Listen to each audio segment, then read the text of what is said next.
So now, I've always given myself permission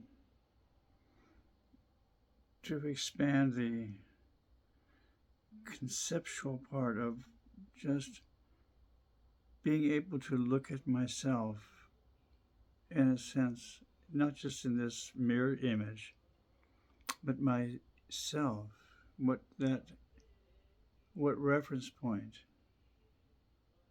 does that self have to identify with?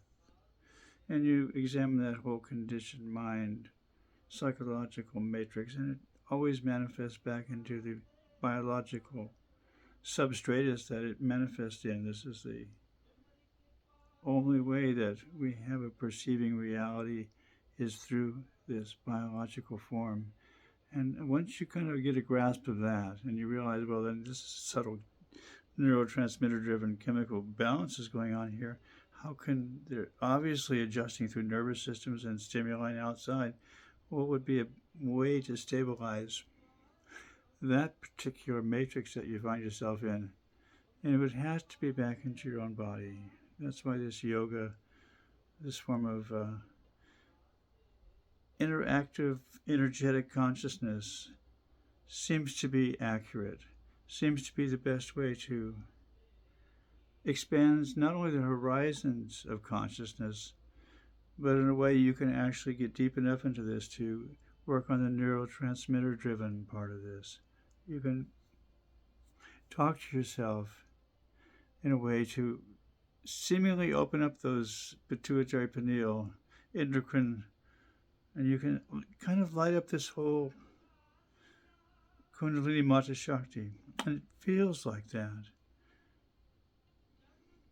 It appears like that's what's going on. The image becomes stabilized.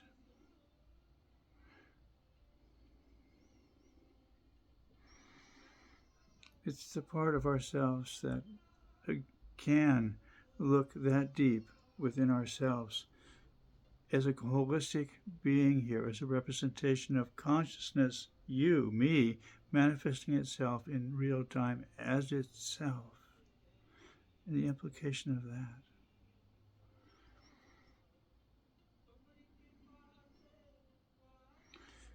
Memory, what is that? Cellular, somewhere embedded in this, stored somewhere else? How does that work? What's the image? What's the self-stabilizing image here of you, me? That's what I always ask myself. What's the stabilizing image? What our typical form, Kundalini Mata Shakti, the chakras light up. You fall back into it. Natural sets into it. Breath sets at the diaphragm.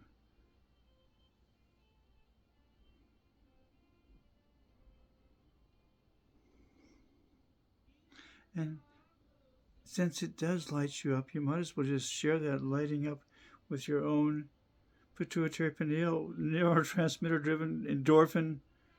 Give yourself a little, why not just imagine yourself feeling good and let it become real. And you can do this with you can get this deep into yourself to really talk to yourself this way and go, okay, come on.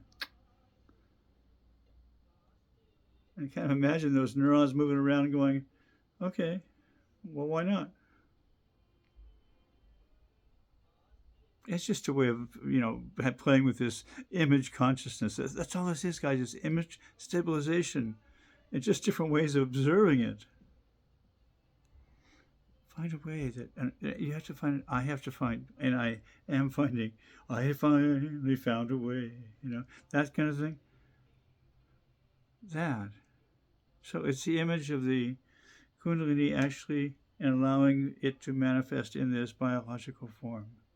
Feeling it on that cellular level, allowing myself to imagine that that is possible, and then letting my body correspond to that imagination and let the energy flowing into it. And it's a natural, it is that Kundalini, that spiraling energy. It's an evolutionary energy. And then it revitalizes the entire body mind here.